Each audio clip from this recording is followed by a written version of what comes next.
நான் ஒரு சாதாரண மனிதன்தான். ஆனா என் வாழ்க்கை சாதாரணமா இல்ல. என் பெயரை சொல்ல வேண்டிய அவசியமே இல்ல. ஏன்னா இந்த கதை என்னோட மட்டும் இல்ல. வாழ்க்கையில் எப்போதாவது உடைந்தவர்களோட கதை. நான் ஒரு நல்ல குடும்பத்தில் பிறந்தவன். என் அப்பா ஒரு கூலித் தொழிலாளி. எங்க அம்மா வீட்டு வேலை பார்த்தவர். என்னோட வாழ்க்கை சிறிய கனவுகளோட துவங்கியது. ஒரு நல்ல வேலை, ஒரு நல்ல வீடு, என் குடும்பத்துக்கு ஒரு நல்ல வாழ்க்கை. நான் படிச்சேன், கஷ்டப்பட்டேன், ஒரு வேலை கிடைச்சது. அந்த நாள் என் வாழ்க்கையிலேயே பெரிய சந்தோஷம். இப்போ எல்லாம் சரியாகும் அப்படின்னு நினைச்சேன். ஆனா வாழ்க்கை நாம் நினைப்பது மாதிரி நடக்காது. முதல் சில மாதங்கள் நல்லாவே போனது. அப்பிறகு மெதுவா பிரச்சனைகள் ஆரம்பிச்சது. அலுவலகத்தில் அழுத்தம், சிறிய தவறுகளுக்கே பெரிய கண்டிப்பு. நான் முயற்சி பண்ணினேன், ஆனா எதுவும் சரியாகவில்லை. ஒரு நாள் என்னை வேலையில இருந்து நீக்கிட்டாங்க. அந்த நிமிஷம் என் உலகமே நின்ற மாதிரி இருந்தது. நான் வீட்டுக்கு வந்தேன். எங்க அம்மா கேட்டாங்க, இன்றைக்கு வேலை எப்படி இருந்தது? நான் சிரிச்சேன். ஆனா அந்த சிரிப்பு உண்மையில்லை. நாட்கள் கடந்து போனது. வேலை கிடைக்கவில்லை. சில நண்பர்கள் ஆரம்பத்தில் உதவி பண்ணினாங்க. பிறகு அவர்கள் கூட தொலைந்தார்கள். என் வாழ்க்கை மெதுவா இருளாக மாற ஆரம்பிச்சது. ஒரு நாள் எங்க அப்பா சொன்னாரு, நீ ஏதாவது வேலை பார்த்துக்கோ. அந்த வார்த்தைகள் சாதாரணமா இருந்தாலும் எனக்கு அது ஒரு சுமை மாதிரி தோணுச்சு. நான் தோல்வி அடைந்தவன் அப்படின்னு நான் என்னை நம்ப ஆரம்பிச்சேன்.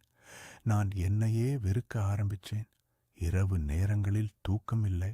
என்னோட எண்ணங்கள் என்னை தின்ன ஆரம்பிச்சது. நான் இல்லாதா எல்லாருக்கும் நல்லது. இந்த எண்ணம் தினமும் வந்தது. ஒரு நாள் எல்லாம் முடிச்சிடணும் என்று முடிவு பண்ணினேன். அந்த இரவு வானம் கருமேகமா இருந்தது. மழை ஆரம்பிச்சது. நான் யாருக்கும் சொல்லாமல் வெளியேறினேன். ஒரு மலைக்கு போனேன். அங்க யாரும் இருக்க மாட்டாங்க. அந்த இடம் அமைதியா இருந்தது.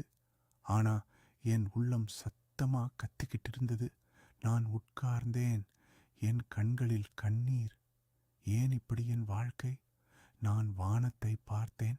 நீ இருந்தா ஏன் உதவல? அந்த கேள்வி என் உள்ளத்திலிருந்து வந்த குரல். மழை அதிகமா பெய்ய ஆரம்பிச்சது. காற்று பலமாக வீசியது. அந்த நேரம் நான் கண்களை மூடினேன். இதுதான் முடிவு அப்படின்னு நினைச்சேன். அப்போ ஒரு விஷயம் நடந்தது. திடீர்னு எல்லாம் அமைதியாகிவிட்டது. மழை மெதுவாக குறைந்தது. காற்று நின்றது. அந்த அமைதி சாதாரணமா இல்லை, அது ஒரு சக்தி மாதிரி இருந்தது.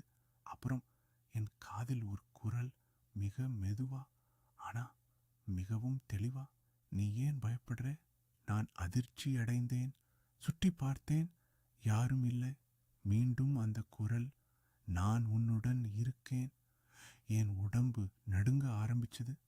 ஆனா அது பயம் இல்லை, அது ஒரு வித்தியாசமான உணர்ச்சி. என் மனசு லேசா ஆனது. அந்த நொடியில் எனக்கு புரிந்தது, அது சாதாரண குரல் அல்ல, அது முருகன் அருள். நான் அழ ஆரம்பிச்சேன். என்னை காப்பாற்று. அந்த வார்த்தை தானாக வந்தது. அந்த இரவு நான் வீட்டுக்கு திரும்பினேன். என் வாழ்க்கை அடுத்த நாள் மாறவில்லை. ஆனா என் மனசு மாறியது.